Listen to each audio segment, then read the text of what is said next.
PNC, America's Black News Channel. Watch us on all major cable providers and major streaming platforms. Finally, news that speaks to us. Brittney Griner is still in jail in Russia and will stay there at least until May 19th, according to the latest reports. She's 6'9" tall, a basketball player, but she's sharing a jail cell with two other women in a bed that is too small. The latest video that was released yesterday seems to indicate that she hasn't been harmed, but those are the physical scars, and less clear will be the emotional damage when she gets out.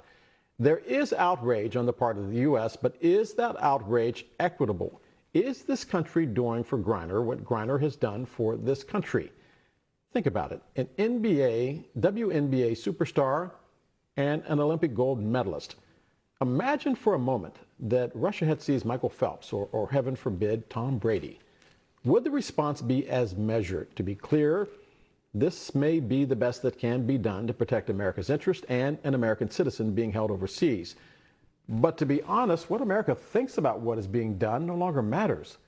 What matters is whether Brittney Griner thinks she is just as important in the eyes of America as the other athletes that I mentioned. Let that sink in. If you don't think so, perhaps neither does she. But first, we want to get you caught up on the latest on the war in Ukraine. There's more military aid pouring into that country, both from the U.S. and its NATO allies. $14 billion from the U.S. alone. Money to buy drones and Stinger and Javelin anti-tank and anti-aircraft weapons. Also, more civilian targets being hit by Russian artillery.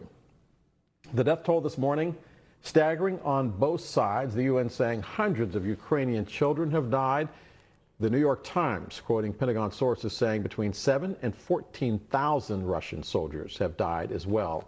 And in the middle of that madness, there is Brittney Griner, a WNBA superstar and Olympic gold medalist, again being held on charges that cannabis oil was found inside a pipe inside her luggage.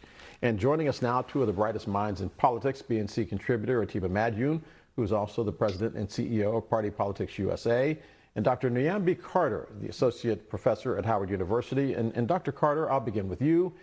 We all realize that the U.S. is doing all it can do to get Brittney Griner released, probably back-channel communications. But the question that has to be asked involves the level of the support and the level of the outrage in this country. Pressure in this country builds from the ground up. And I said it in our last hour. Imagine that Tom Brady or Michael Phelps had been stopped at that airport trying to get out of Russia. Well, that wouldn't have happened to them because they're compensated fairly for the work that they do. If we valued women in this country, they wouldn't have to go overseas and risk their health and safety in the off season to make the salaries that, quite frankly, they need to stay afloat. I think it's unfortunate, and I think we all know the answer to this question. Certainly, golden boys of American sports would probably not be in the same predicament, and certainly not this quietly. But I mean, I think this is about a whole lot of things. And one of them has to be how little we value the labor of women, in particular Black women, and those working in the WNBA and just women's sports more generally, who routinely have to take themselves away from their families and go to far-flung destinations to receive the compensation that they deserve. Atiba, we love to point out as African Americans when we are being slighted.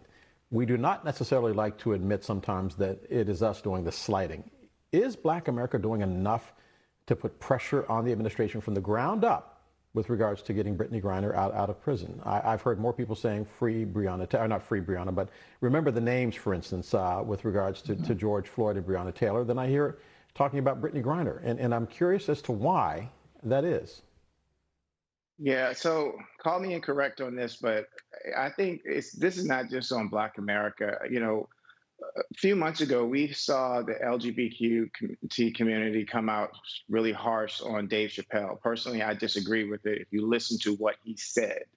And what he said was that if this was about Black people in terms of LGBT community, it would not have gotten the same attention as it did. But when you talk about white people or white males, it's a different conversation. I think that what we need is a collective. We need women. We need the LGBTQ community. We need Blacks. We need America talking about this because she is an American, bottom line.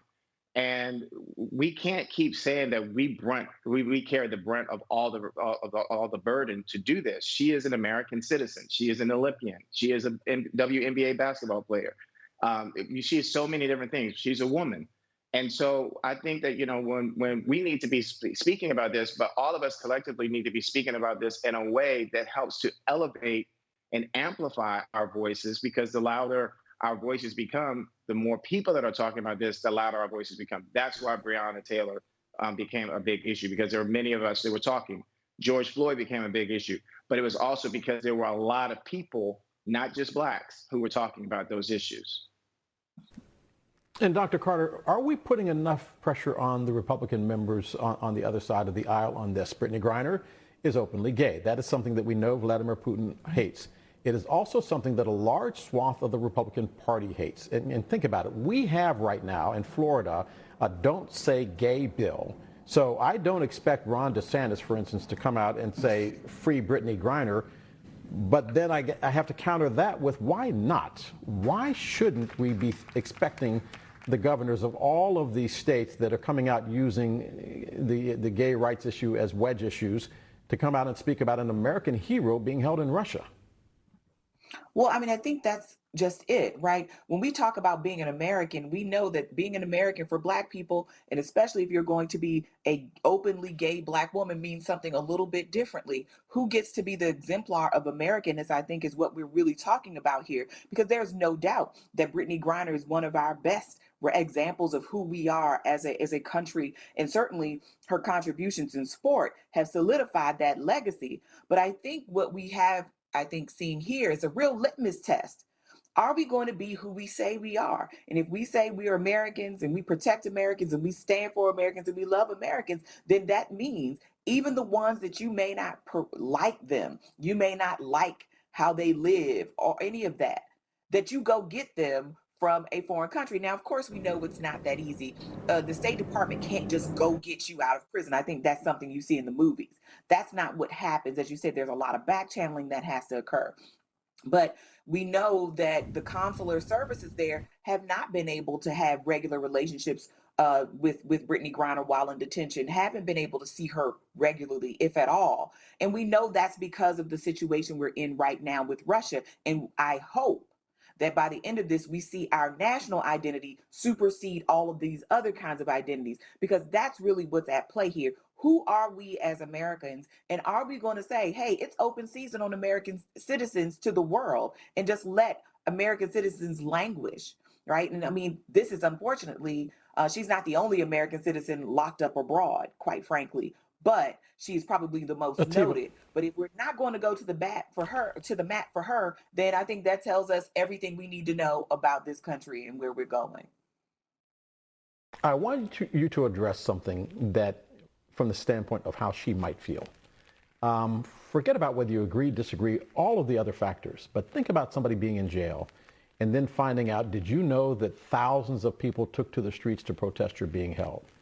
Regardless of whether you agree with Brittney Griner, disagree with Brittney Griner, if you're an American being held in jail, finding out that Americans will not tolerate it, that they are on the streets of Washington and New York and Chicago and Cincinnati and San Francisco saying free Brittney in the same way that we said Black Lives Matter, it will get to her in Russia. And it may be just the energy that she needs to be able to get through the months or even years that she might be being held in a Russian prison. So my question is, are we doing enough as the individual? Forget about what the government's doing, forget about the Republicans, and forget about the Democrats. Are we doing enough as a society to let Brittney Griner know we got your back? No, we're not. And we have to do more. And we have to look at this as if, what if she was our sister? What if, she was one of our family members? We have to treat this like that. She is our sister. And we have to elevate and amplify the conversation, amplify our voices. We have to speak out. If it means that we have to go into Washington and go before the White House and yell it out to as loud as we can, then we need to, because this is a diplomatic problem for Russia. I mean, but the fact is of the matter too is, let's also remember the other, as Dr. Carter said, the others who are also being held in this country, in Russia, and are not being treated getting the treatment that they should be from a diplomatic standpoint. At the very least, our United States State Department officials should be able to check in on her to let her know that they are there. I cannot imagine how this must be impacting her mentally. So yes, we do need to do that and do everything that we can to make sure that we reach her so that she knows to keep her spirits up. Atiba, Niambi, or as they say at Howard University, you call her Dr. Carter.